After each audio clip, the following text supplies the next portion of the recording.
ভারী বৃষ্টিপাতে সিলেটে টিলা ধসে চাপা পড়েছেন শিশুসহ একই পরিবারের ৩ জন। উদ্ধারে কাজ করছে ফায়ার সার্ভিস, পুলিশ এবং সেনাবাহিনী।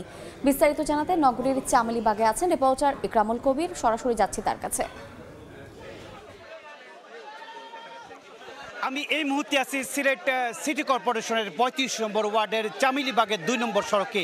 এই সকাল ৭টার দিকে এই সড়কের এই বাড়িতে সকাল ৭টার দিকে ভূমিধসের ঘটনা ঘটে এবং ভূমিধসের কারণে এই বাড়ির যে ৭ জন তখন মাটি চাপা পড়ে যায় এবং মাটি চাপা পড়ার পরে পরবর্তীতে ৪ জনকে উদ্ধার করে ওসমানী মেডিকেল কলেজ হাসপাতালে ভর্তি করা হয়েছে। আর এই এখনও মাটির নিচে চাপা হচ্ছে স্বামী স্ত্রী এবং তাদের ২ বছরের শিশু সন্তান। এখন থেকে ৫ মিনিট আগে এসে এই উদ্ধার কাজে যোগ দেন সেনাবাহিনী এবং সিলেট সেনানিবাসের ১৭ পদাধিকের সদস্যরা এসে এখানে উদ্ধার কাজে যোগ দেন। এর আগে ঘটনার পর ৮টার দিকে এসে ৭:৩০ ৮টার দিকে এসে ফায়ার ব্রিগেড এবং পুলিশ যে শাহপুরান থানার পুলিশ এসে যোগ দেন এবং এরপর এবং স্থানীয় যারা আছেন তারা সবাই এসে একসাথে যোগ দেন। সব কিছু মিলে বলা যায় এখন পর্যন্ত যেই ৩ জন এখানে চাপা পড়ে আছেন তাদেরকে উদ্ধারের জন্য জোর তৎপরতা চালাচ্ছেন এই এলাকার যারা আছেন স্বেচ্ছাসেবক। তারা এখানে চাপা পড়া মাটি সরিয়ে নেওয়ার কাজে নিয়োজিত আছে এবং সকাল থেকেই ঘটনার পরপরই এই এলাকার যারা আছেন তারা এলাকায় ছুটে আসেন এবং সবাই মিলে এই যেই মাটি চাপা পড়ে আছে যারা ৩ জন সেই ৩ জনকে উদ্ধার করার জন্য তৎপরতা চালাচ্ছে। আপনারা দেখতে পাচ্ছেন যে সেনাবাহিনী সদস্যরা এখন থেকে ৫ মিনিট আগে এসে এই উদ্ধার কাজে যোগ দিয়েছেন। সাথে ফায়ার ব্রিগেড এবং স্থানীয় যারা আছেন বাসিন্দা তাদের সাথে এবং পুলিশ সদস্যরা এখানে আছেন।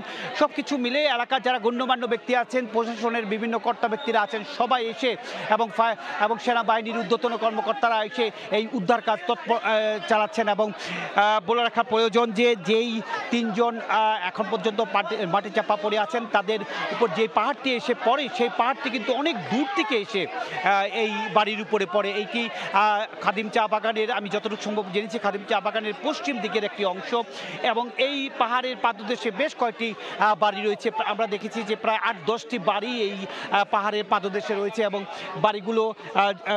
বাড়িগুলোর মধ্যে থেকে আজকে একটি বাড়ির উপরে এসে পাহাড় ধসে। এখানে কিন্তু একটি বাড়ি বাসা নয়, কয়েকটি বাসার উপরে পাশাপাশি কয়েকটি বাসা ছিল এবং আপনারা দেখতে পাচ্ছেন একটি ভাঙ্গা অংশ দেখা যাচ্ছে, একটি বাড়ির একটি ভাঙ্গা অংশ এসে পড়ে এবং যদি সব কিছু মিলে শেষ পর্যন্ত আমরা জানতে পারবো যে উদ্ধার কাজ শেষ হওয়ার পরেই আমরা জানতে পারবো যারা এখানে মাটি চাপা পড়ে আছে সেই মাটি চাপার যে ৩ জন বলা হচ্ছে এখানকার যারা আত্মীয় মাটি চাপা যারা আছে তাদের আত্মীয়রা বলছেন যে ৩ জন এখানে মাটি চাপা পড়ে আছেন। একজন 2 বছরের শিশু এবং বাবা মা, তাদেরকে উদ্ধারের জন্য ফায়ার ব্রিগেড, সেনাবাহিনী, পুলিশ, স্থানীয় যুবক, স্থানীয় যারা আছেন স্থানীয় বাসিন্দা মিলে সবাই মিলে এই উদ্ধার তৎপরতা চালিয়ে যাচ্ছে। মোটামুটি এই ছিল সিলেটের যে চামেলিবাগে পাহাড় ধসে এখন পর্যন্ত ৩ জনের নিখোঁজ রয়েছে তার সবশেষ খবর। আমরা সরাসরি যুক্ত ছিলাম সিলেটে।